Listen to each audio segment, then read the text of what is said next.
Emami group সর্বাধিক পরিচিত এই শিল্প প্রতিষ্ঠানের হাত ধরেই কলকাতার বুকে তৈরি হয় এক অপূর্ব সুন্দর মন্দির, নাম সিদ্ধিবিনায়ক টেম্পল।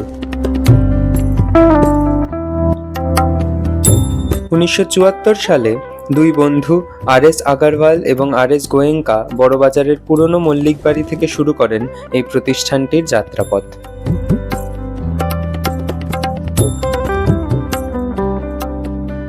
দুই বন্ধুর তৈরি করা প্রতিষ্ঠানের সফলতার জন্য কৃতজ্ঞতা স্বরূপ মল্লিক বাড়ির একটি অংশ শ্রী গণেশজির চরণে অর্পণ করা হয় এবং একটি স্মারক তৈরি করার সিদ্ধান্ত নেওয়া হয়।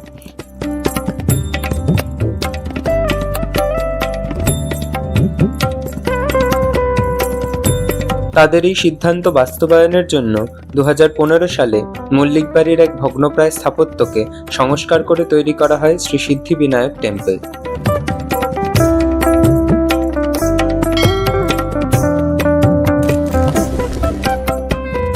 বর্তমানে মন্দিরটি মুক্তারাম বাবু স্ট্রিটে অবস্থিত।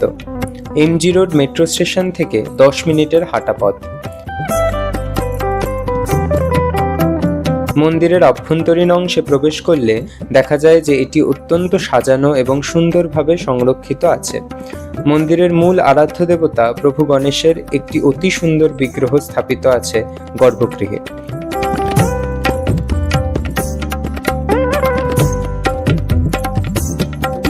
এই মন্দিরে প্রত্যহ অগণিত দর্শনার্থী ও ভক্তদের সমাগম ঘটে এবং লোকমুখে শোনা যায় মন্দিরের প্রতিষ্ঠিত 4টি গণেশ বাহন ইঁদুরের কাছে মনস্কামনা জানালে ভগবান তা পূর্ণ করেন।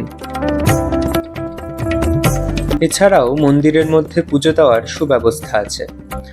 ভোর 5:45 থেকে বেলা 12:30 অবধি এবং বিকেল 4:30 থেকে রাত 9টা পর্যন্ত দর্শনের সময়। মন্দিরের পরিবেশ এবং আবহ ভক্ত হৃদয়কে প্রশান্ত করে।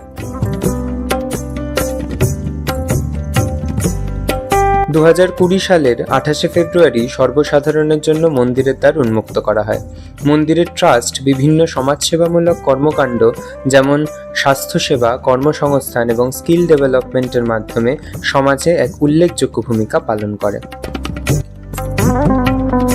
সব মিলিয়ে বলা যেতে পারে মন্দিরটি ভগবানের সেবায় ও মানব কল্যাণে সার্বিকভাবে নিয়োজিত।